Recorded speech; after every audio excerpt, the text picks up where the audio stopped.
For me personally, it's a matter of equity. It needs to be taught to everyone, design thinking. They don't need to come out graphic designers. We don't need everybody to come out of this program and this is their future career in life. But speaking of empathy, what is the first pillar of design thinking, of human-centered design? It's empathy. So that's how I feel I truly can contribute to the next generation. Hello, and welcome to Power Beyond Pride, a weekly queer change-making podcast bringing you voices and ideas from across our fierce and fabulous spectrum to transform our world. I'm Melodie KG, your Minneapolis-based queer provocateur. And I'm Shane Lukas, he, him, his. I am owner of a great idea, a very big peanut butter, jelly, American cheese, sweet pickle sandwich enthusiast, much to the chagrin of those around me. And we are your co-hosts on today's Queercast journey. In this episode, we are talking to the phenomenal Susanna Shaul, art director, brand designer, and artist from metropolitan area of New York. Welcome, Susanna. Thank you. Glad to have you here. Glad to be here. I'm excited about this. Thank you so much for being here. I'm so excited to get to know you. Do you want to just start with a little intro of who you are, what you're doing, what you're feeling? How are things going for you? Yeah. What am I? I started at the beginning, I guess, born in Odessa, Ukraine, came to America almost 40 years ago, quite a while. I'm an art director and designer here in New York City. Been doing this for the last 25 years with a pretty diverse kind of client base, but public-private sector, but also focused on work with a lot of mission-based work, volunteer work with immigrants, asylum seekers, and in the queer community, in the LGBTQ community. So I think that's a short way of saying that. Yeah, I mean, again, I think it's really powerful, especially in this moment where we're talking about immigrant and refugee communities.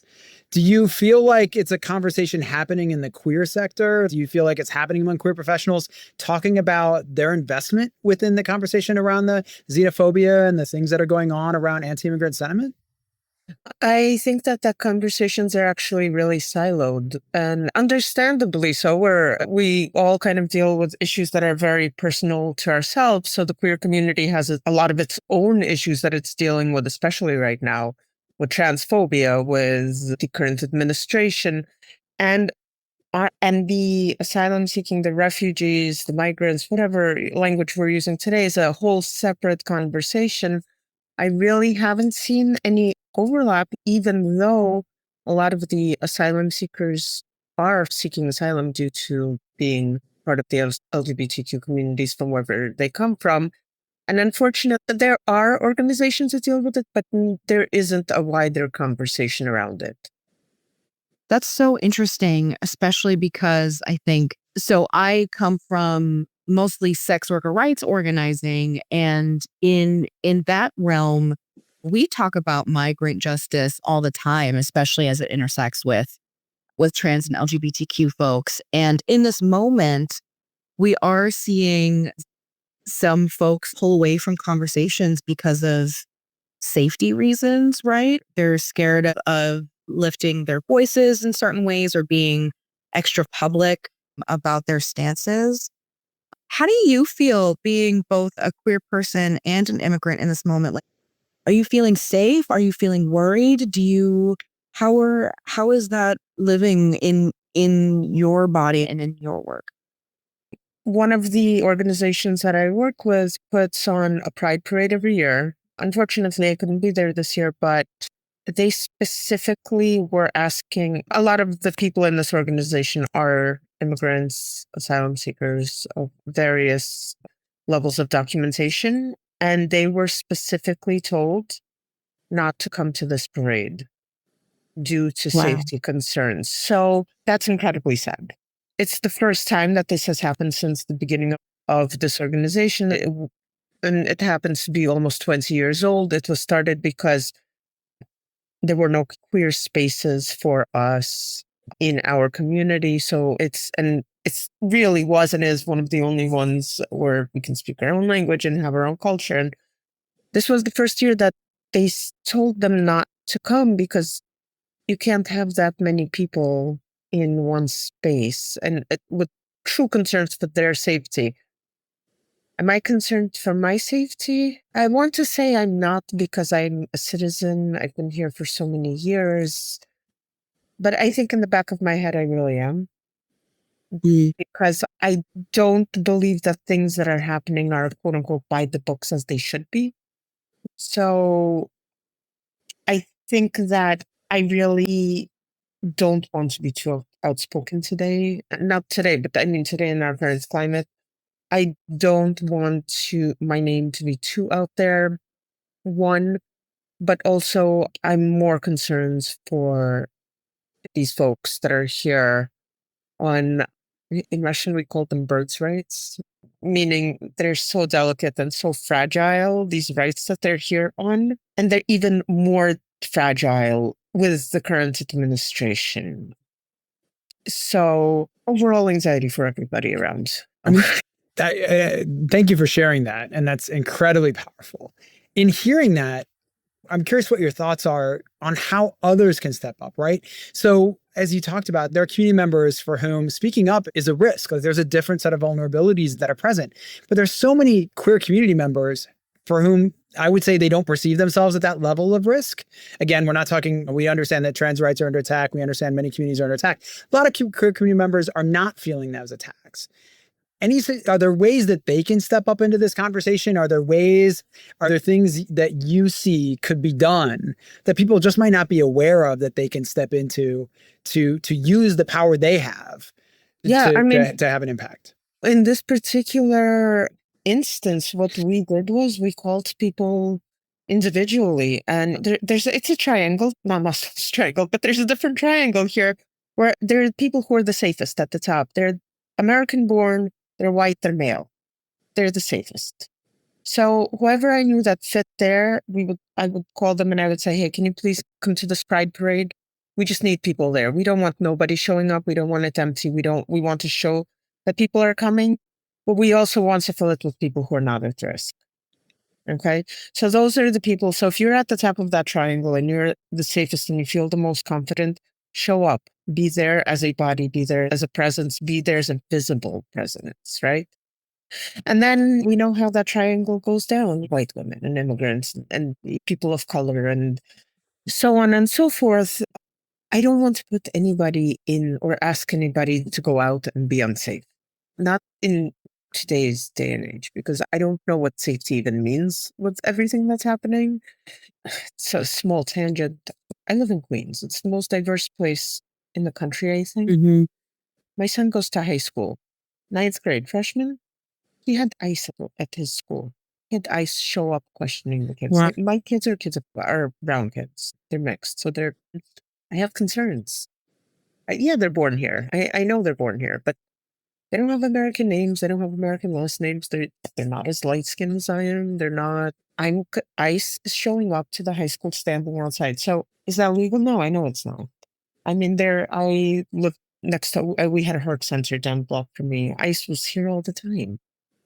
Wow. I'm concerned for everybody around us. It's so, in terms of how can people stand up, that's the only way I really can think of. But I also don't want to put it on anybody to be in an unsafe position, because if you're putting yourself at risk today, you won't be there tomorrow to help us out.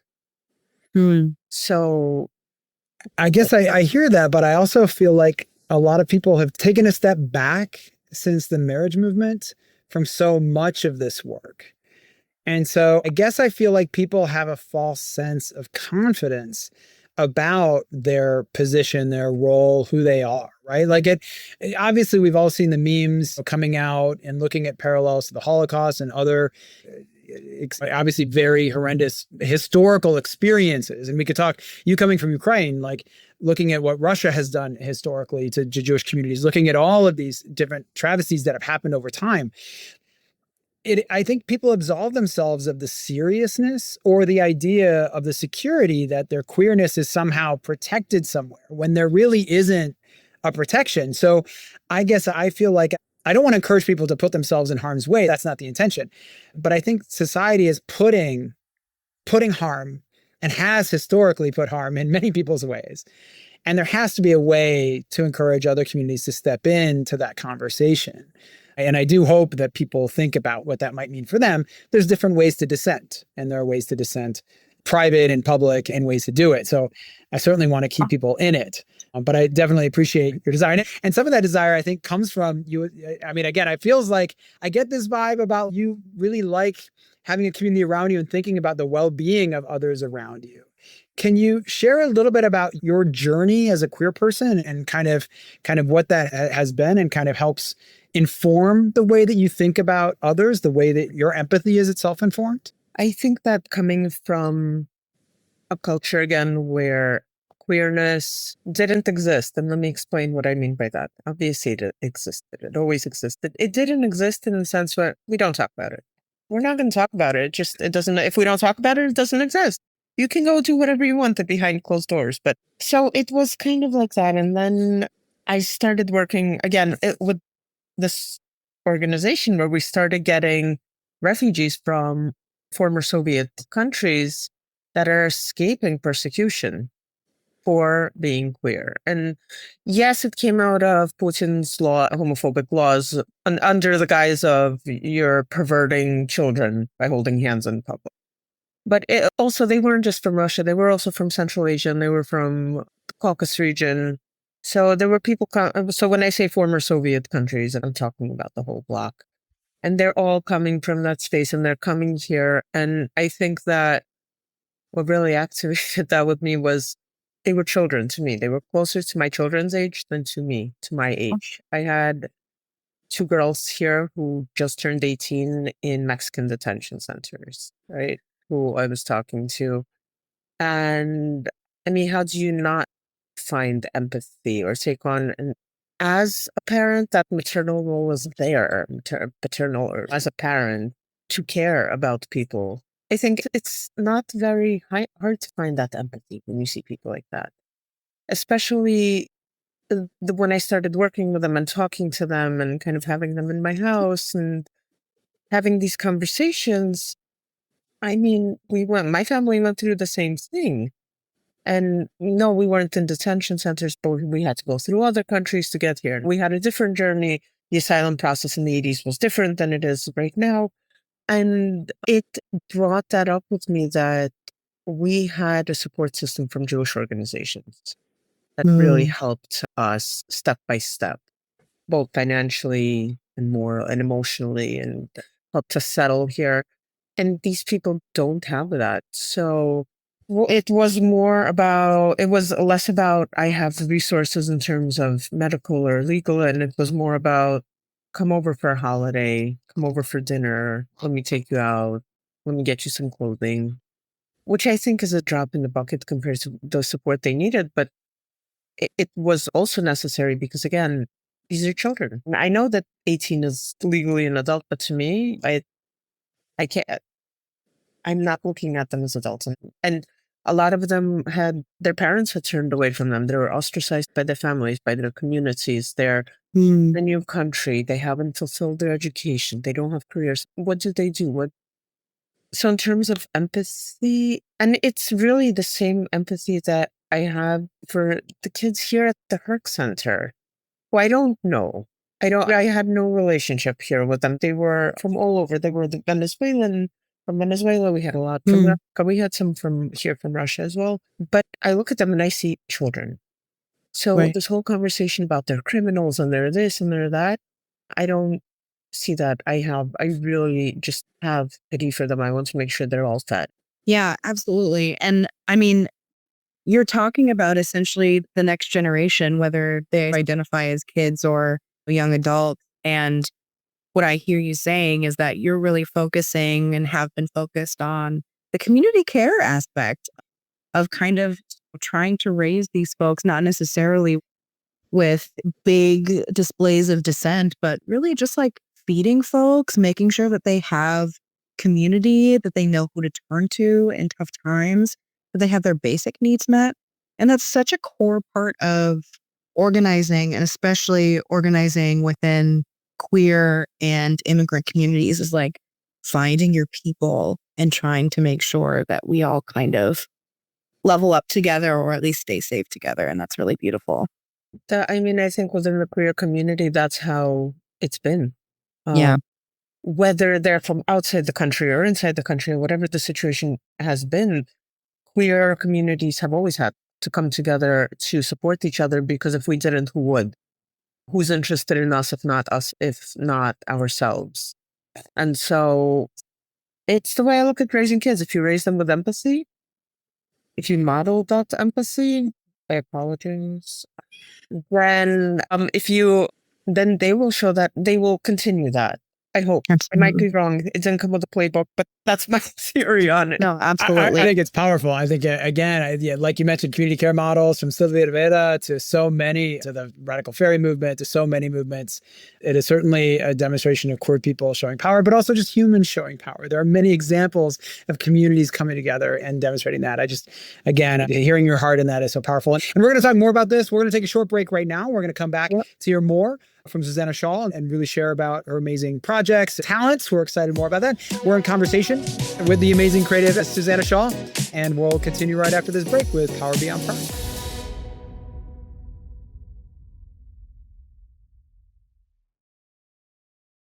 Are you looking for a way to make your philanthropy more meaningful and more aligned with social justice? Meet New Moon Network. New Moon helps individuals, institutions, and foundations move their dollars where they matter most, into grassroots movements advancing the rights and self-determination of people in the sex trade. If you're a funder ready to move in solidarity with sex workers and survivors, this is your invitation to come learn about our movement and help fund meaningful advancement for sex workers' rights. Reach out to us today at contact@newmoonfund.org and take the next step toward funding with purpose.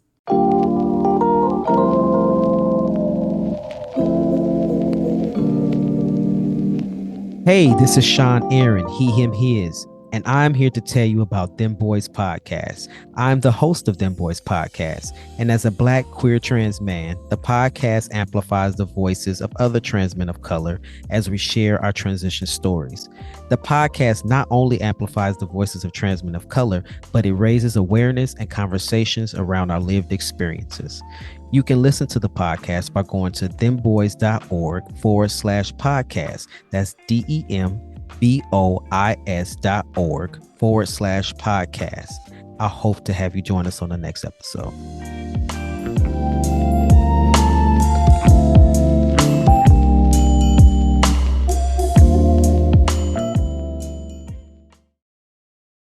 Welcome back. This is Power Beyond Pride, a queer change-making podcast. And I am Melodie KG, here with my co-host, Shane, talking with the amazing Susanna Shaul. Hey, Susanna, you have been the art director and designer of Sugo Design in New York for close to a decade now. And you've worked with a lot of really amazing partners. And again, I am really grateful to have seen and witnessed your expertise at work. But I'm also excited that as a designer, you're going to start sharing more of your experience. Can you share a little bit about this new part of your trajectory? Yeah, so I wasn't sure at which point in my career this was going to happen, but this felt like the year to do it and to just dive right in. I always thought my whole career, I knew that I would eventually end up teaching.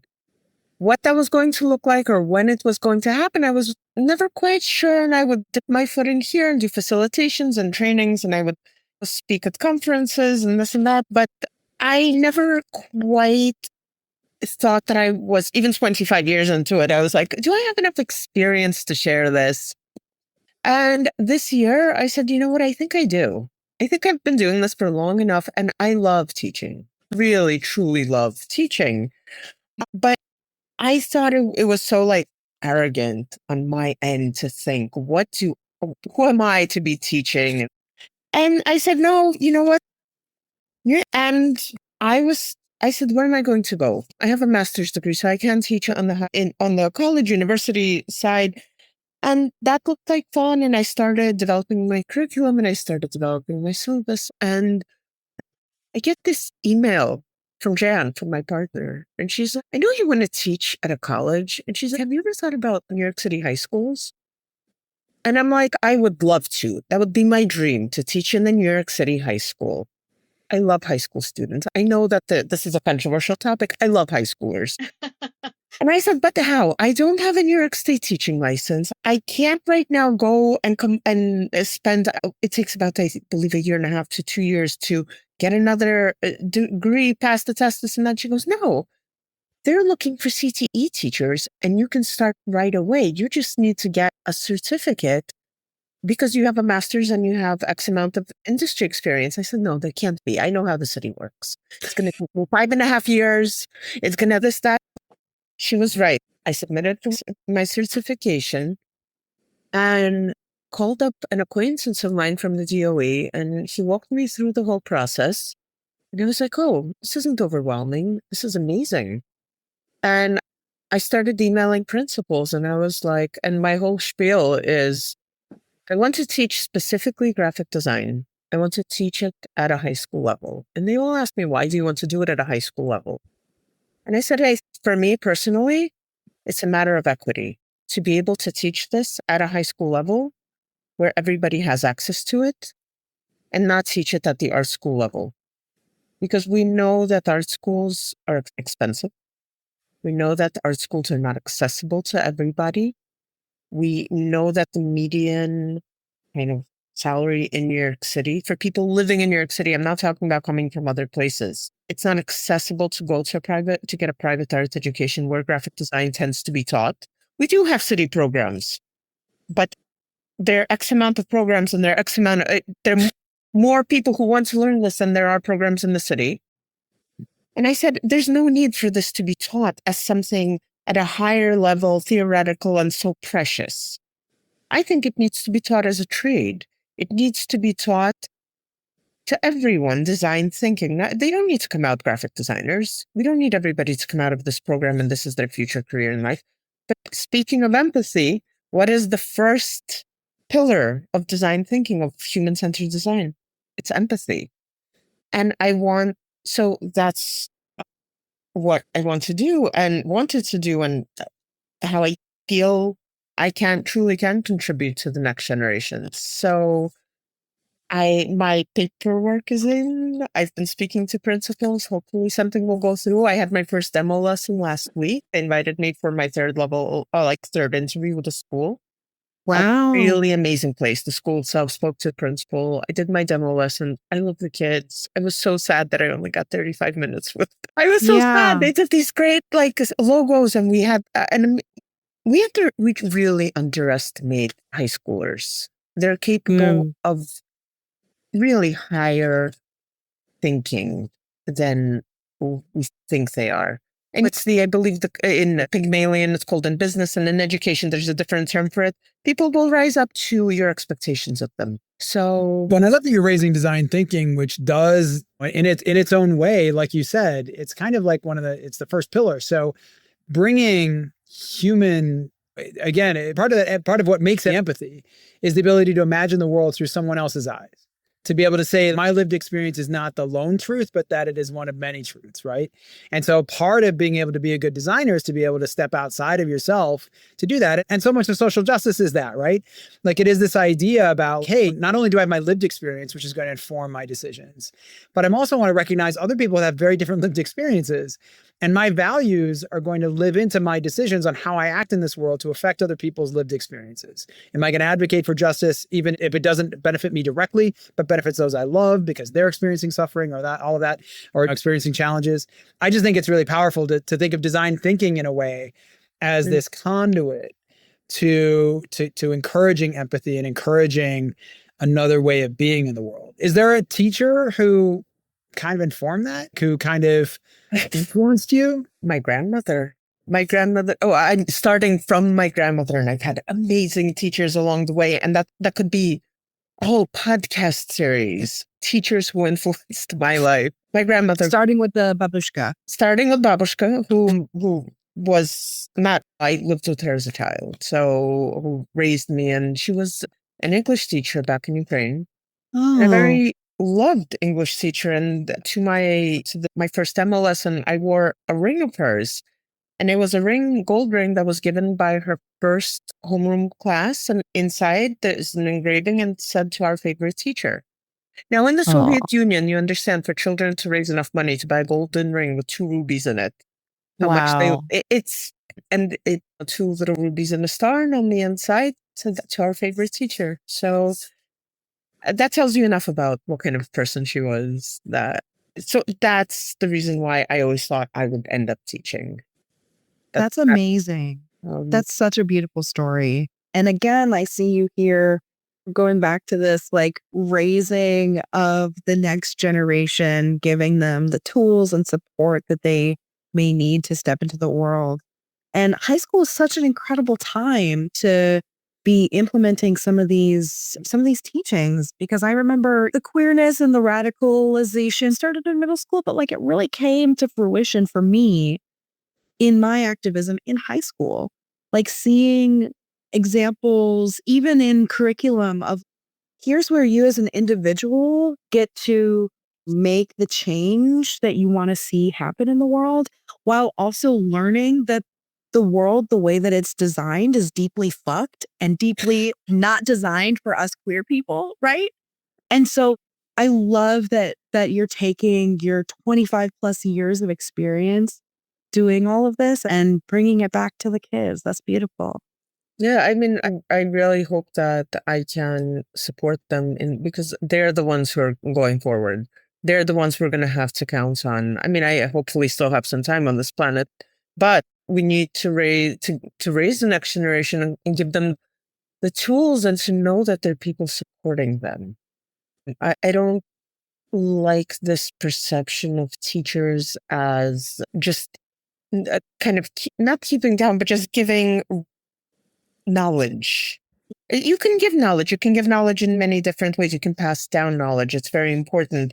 But to give support, to give knowledge as a form of support for them to move forward and to continue bettering this world, which is going to need a very strong generation.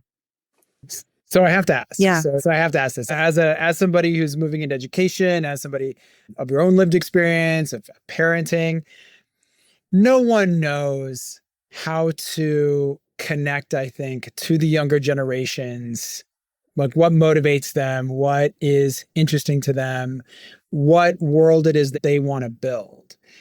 Any suggestions or pointers for, I guess, all the different people working across movements who are looking at young people and being like, I don't do TikTok. I don't know how to speak to this younger generation. I don't know. They're not interested in this. I don't believe it's true either. And I hear in what you say, like they are invested, they are interested. Are there any pointers that you've learned or that you feel like you're comfortable sharing that help everybody else understand better? You know what? I wish I had something smart to say right now, but it's pretty basic. You speak to them with respect. What? Oh, I'm sorry, what's that? I know you. I didn't come prepared. Hold on. I thought I would come out with something a lot grander than this. You speak to them as you do, not with another peer, with not speaking at, but speaking to.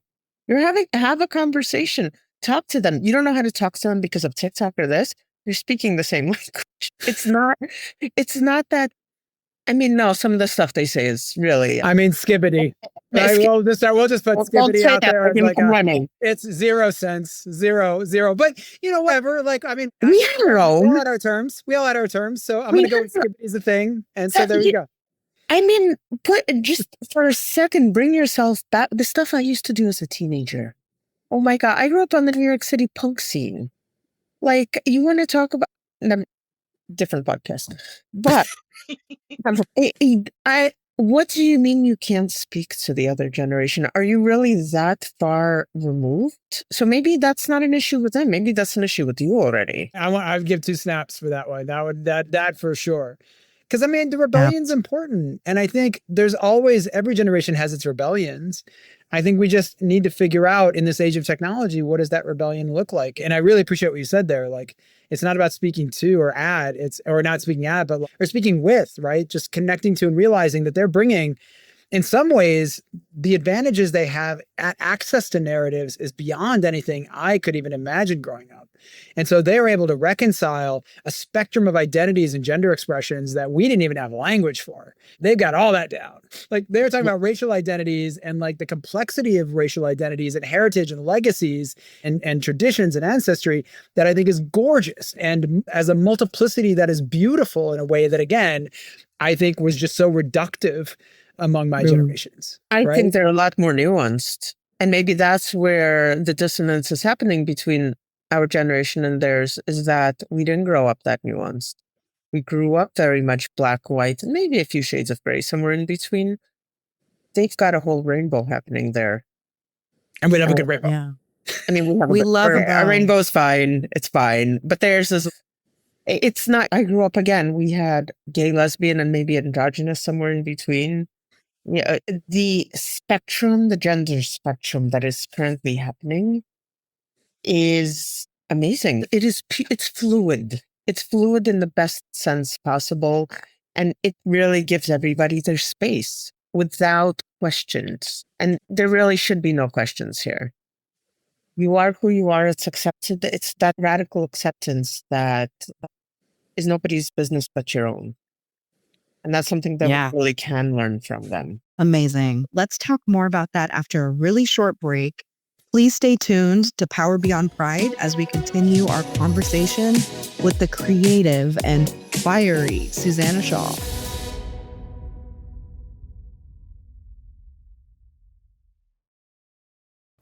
Hey, nonprofit leaders, change makers, and community builders. If you're navigating growth, equity concerns, or just trying to make your work better, you need to know about Orange Cap Consultation, a boutique consulting firm led by me, Melodie KG. Orange Cap offers community-rooted consulting to help mission-driven teams move with clarity, equity, and have a real impact. Whether it's strategic planning, meeting facilitation, leadership development, or helping you design community programs, I've got the experience and the heart to help you build what's next. Learn more at www.orangecapconsultation.com. Tired of the same old advocacy advice? Get ready for a fresh perspective with The Idealist, the monthly newsletter from A Great Idea. We're the queer-owned agency that's been sparking change since 2015. Each month, The Idealist delivers a unique and inspiring approach to advocacy building straight from innovators across the country. Fuel your passion and discover new ways to grow, empower, and activate your community. Subscribe to The Idealist. It's your monthly dose of inspiration. Sign up for free at agreatidea.com/idealist. That's agreatidea.com/idealist. Welcome back to Power Beyond Pride, where we are talking with the creative activist and artist, Susanna Shaul. I'm Shane Lukas, and I'm here with my amazing co-host, Melodie KG. I just feel like a little rainbow should just pop up after you say that. I think Melodie KG and then a good rainbow. Now, Susanna, before going into the break, we were talking about generational influence, really understanding the power of different generations. And many people may not know this about you. And I was really excited to be able to learn this and see some of your work. But you actually do some amazing artwork of your own. Can you share a little bit about your artistic journey and kind of what's influenced that? Sure. I don't know if it was a journey because it's been a part of my life for as long as I had the fine motor skills to do this. It was something that was taught to us as children. My mom taught me to knit. Somebody else's grandmother taught me how to cross stitch and then how to bead. And what we now call fiber arts, I spin, knit, weave, can take from shearing, I don't shear the sheep, but roll wool, take it all the way to the final woven product, and raise my own silk moths as well for silk. Let's see, I'm trying to remember. I like everything that goes into fiber arts. And again, I like the journey as much as I like the final product. I like growing the plants and collecting the plants for the dye. But not shearing the sheep. I do not shear the sheep. Stop at the sheep. You know what? Apparently that's a whole different kind of occupation that I haven't yet gotten into yet. There's still time. There's time. I go to the sheep fiber festivals every year, multiple times a year, and I do watch them get sheared, and I pick the sheep whose fleece I want, and it's a whole experience. Can you share what you mentioned that you've been doing this for? Is this something that came from generations? Is this something that you mentioned how influential your grandmother was? Like, is there something in it that kind of speaks to you? It came full circle, where I think that doing this really makes me question what we consider fine art, right? I don't like that term. Fine art is a patriarchal construct that was it's a Western European white man-made, not human-made, but specifically male-made construct that has nothing to do with me or what I create. What I do is called, and has been traditionally called, as a craft. No, in patronizing tones. A craft that women do. It's not legitimate art. And even when I went to art school, I would try to pass it off as art. And it was like, oh, you brought a craft into art school. How nice. How quaint. Now a movement has been established and developed. It's been a number of years since this has happened, but this is something we did in my family. We always did, and we didn't do it as an art, because if you ask anybody else in my family, nobody's an artist. They're engineers, they're economists, we have no artists in our family, but everybody knew how to do this. They knew how to sew, they knew how to knit, they knew how to cross stitch, because it was a skill. And it was a skill that you knew how to do just as much as you could. So it was taught to me as a skill: reading, writing, sewing, knitting. I've picked up a few more along the way as I dove deeper into it. But especially in Ukraine, it's a language, it's a narrative, it's a storytelling device. So, and for me, it's resistance. It's resisting the idea of what we consider fine arts. So, why I continue it. I love it. That's amazing. So why don't we move into our rapid fire round, where the audience will get to know you a little better? Sure. I'm nervous. Okay. Should I be nervous? Don't be nervous. Okay. It's going to go great. Just say the first thing that comes to mind and try not to think about it too hard. Okay. First question. What's a piece of art that inspires you? Currently, Bisa Butler. Bisa Butler? Bisa Butler. She's an artist. I mean, all her art. It's not one piece. Everything she makes. Please look her up. Anybody who's listening, please. She's quite well known. She's actually from the same town as my partner's from, but with quilts, she makes portraits that talk about the Black lives in this country. And please look her up. Bisa Butler, Bisa. She's stunning. Her work is amazing. If you ever get to see it in person, it's an even better experience than anything that can be printed. All right. No, I love it. I love learning about new artists, and that sounds amazing. Okay. Your biggest pet peeve from a designer? I really try to be gentle with everybody. Not knowing how to do proper paragraph and character styles in InDesign. Fair enough. That is a very industry specific thing, but Shane, I wouldn't feel me. I feel it. It is. So yes, sympathy for those of us who are designers. This is one where we can all kind of give you a big amen at the end of that, or a big 2 snaps for that one. I know that was very specific, but I think I'm very understanding of almost anything. Yeah. That one is Speaking of intergenerational stuff, us younger millennials would say, InDesign, I've never met her. We use Canva. What are you even talking about? And we would ask you, how do you control your text? And it is. You can't control your text? You can't. I was given a whole project for this high-end real estate developer. I mean, we're talking about tens of $1 million project. I'm not naming the project, very high profile. And the thing was given to me on Canva 2 days before it's through.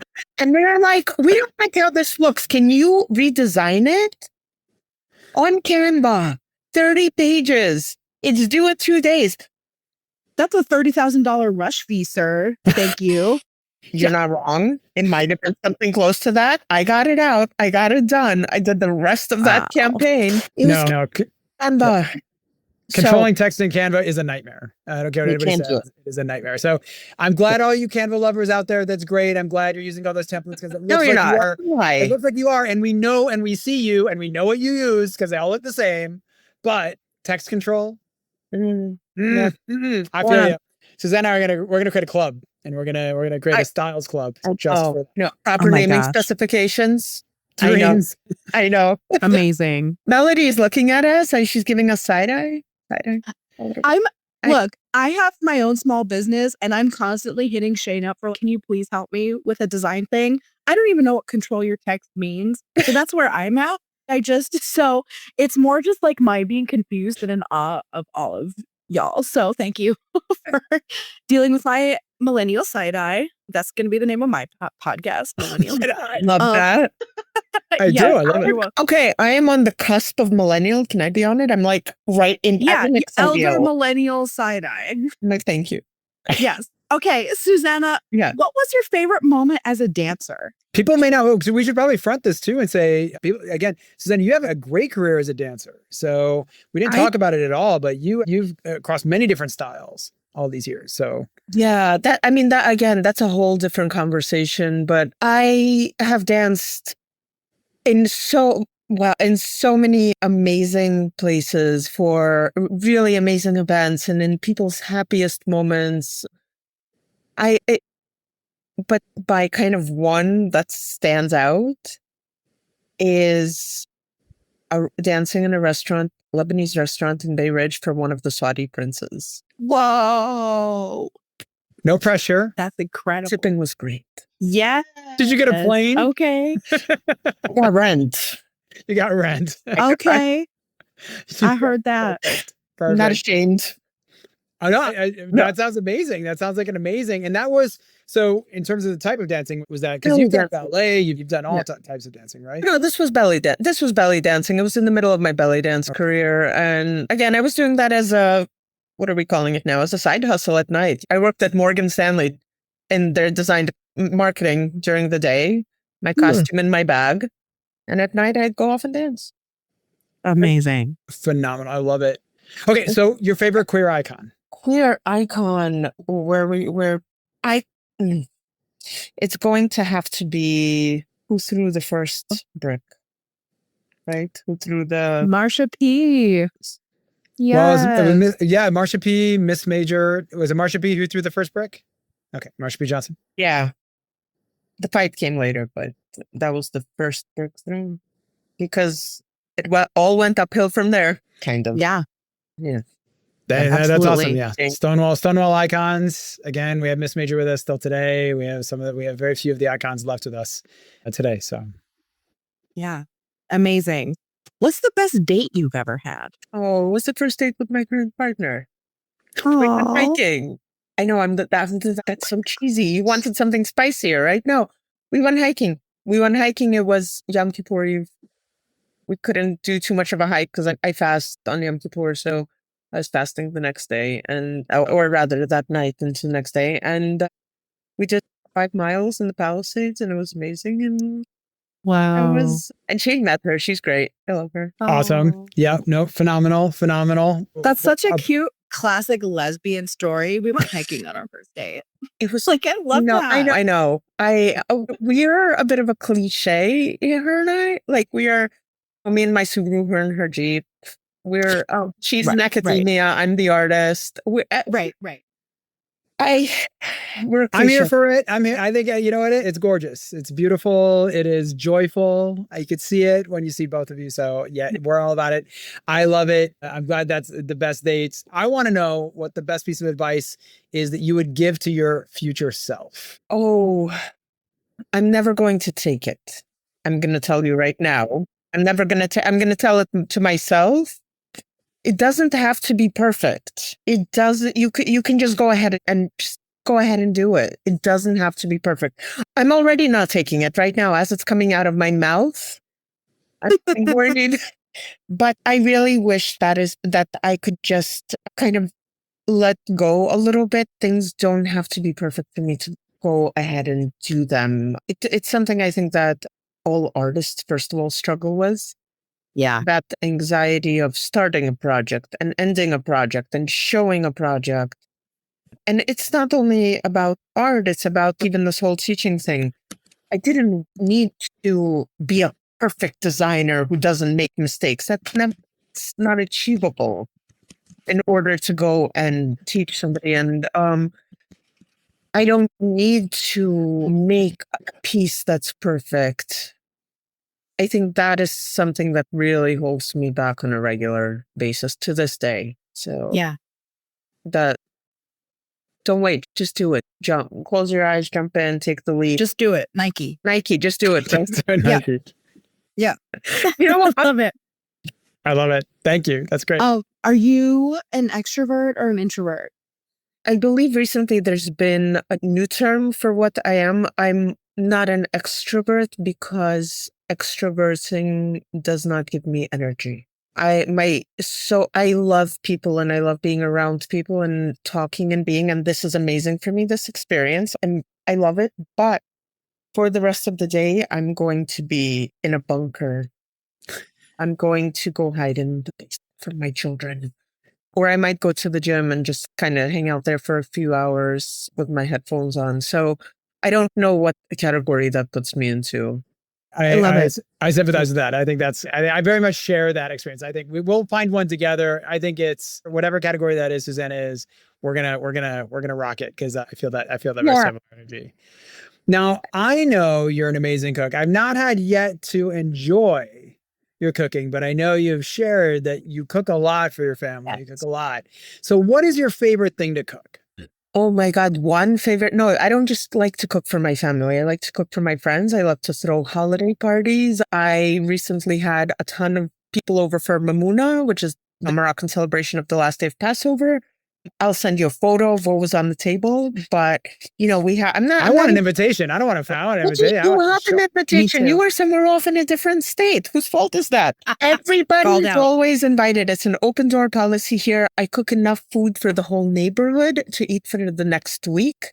It is something I do not for them. I do it for me because I derive so much pleasure of just watching people eat and do all of that. So I have that. I'm not even answering your question. It's not one thing. It's all the Soviet standards of the type of potato salad we have, olivia and crepes. And it depends on the holiday. There's going to be like lamb with rice. There's going to be eggplant, a bunch of Middle Eastern dishes because my kid's dad and his side of the family, they're Iraqi, Kurdi, and Moroccan. So I got a ton of food from their side of the family. Eggplants, I make my own hummus, my own baba ganoush. There are different eggplant salads from where I come from because the part of Ukraine I'm from is very specific. It's a port town and it's the south, so we have a lot of different regional cuisines there. It's not what you think of as traditionally Ashkenazi food. There isn't one dish I like to make. I just like to cook and I like to feed people. That's my big thing. I love it. I love it. So open invitation. Next time there's a holiday, I do it usually about twice a year, once for Passover and one during the winter holidays, whatever day it works out. Amazing. Awesome. All right. Last question. Yeah. What is your toxic trait? Okay. Which one? Oh boy. It doesn't have to be perfect. Just pick one. Toxic trait. Oh God. It's the same thing. You know what? It's the same for myself as for other people. I expect sometimes more than people can or have, or sometimes my expectations of myself are very high and they are of people. That's something that really I feel it has failed me often. Yeah. And that I really try to remind myself people don't need to have my ethics or my standards or there's no need for that. It's not normal for that. So I really try to remind myself of that quite often. Yeah. That's a tough one. I struggle with that myself as well and continue to sit in judgment of people, even when it's unwarranted. But I totally get it. My daughter's name in Hebrew is judgment. I didn't think about it. I named her, and it wasn't intentional. I named her in honor of my grandmother, who I was telling you about earlier. Yeah. Because I said if I ever have a girl, she will definitely carry my grandmother's name. But her name means judgment. I kind of love that. That's extraordinary. Looks up to it. Believe me, she looks up to Yes. That's so funny. it. So, yeah, I think that's that. Susanna, thank you so much for this wonderful chat. We're unfortunately out of time, but I know people are going to want to continue the conversation with you. Where can people find you and follow you? LinkedIn is probably the best option because a lot of my Facebook is closed and my Instagram, I'm not very active on. LinkedIn, my first name, my last name. You'll see my photo there. It's pretty distinct and a blue background. But yeah, feel free to reach out. I love conversations and meeting new people and chatting. So very open to anybody following me there. Thank you, Susanna, so much. I appreciate it. And if you have a project and you want to work with Susanna from a design perspective, certainly feel free to reach out, check out their amazing work. Design is the name of Susanna's firm. And just an amazing person to know and an artist to certainly follow and stay connected with through any channel. And we're really grateful to have you here today. We hope you will come back and join us again as you continue on your journey. Thank you for sharing all these insights. It's certainly just your leadership and trying to connect to younger generations, trying to also model just what it means to be there for immigrant rights is so important and critical in this current stage, in this current era. And just being just a queer leader, just embracing all the things that it means to be inclusive and bring people into the conversation. So it just means so much. So I want to say again, thank you for joining us today at Power Beyond Pride. I'm your co-host, Shane Lukas. I am, as I mentioned before, a peanut butter and jelly, cheese and pickle enthusiast, as well as a harm reduction activist and owner of a great idea. You can follow me at shanelukas.com and also on LinkedIn. And I'm your co-host, Melodie KG, a Minneapolis-based provocateur. And you can follow me on Instagram at Melodie KG, Melodie KG. Please remember to subscribe and get your friends to subscribe to Power Beyond Pride on Spotify, Apple Podcasts, or wherever you get your podcasts. And check out our site at powerbeyondpride.com. Power Beyond Pride is a project from A Great Idea, a queer-owned design and content agency. You can learn more about them at agreatidea.com. This episode is produced by Shane Lukas. Smita Sarkar is the project developer. Our editor is Jarrett Redding, with support from Ian Wilson. And we are both part of this podcast's awesome host team, and they are awesome. And we invite you to send in your questions and comments for our monthly Reply All episode at powerbeyondpride.com. Check out our new episodes each week, and we look forward to queer change making with you next time. Thank you from all of us at Power Beyond Pride.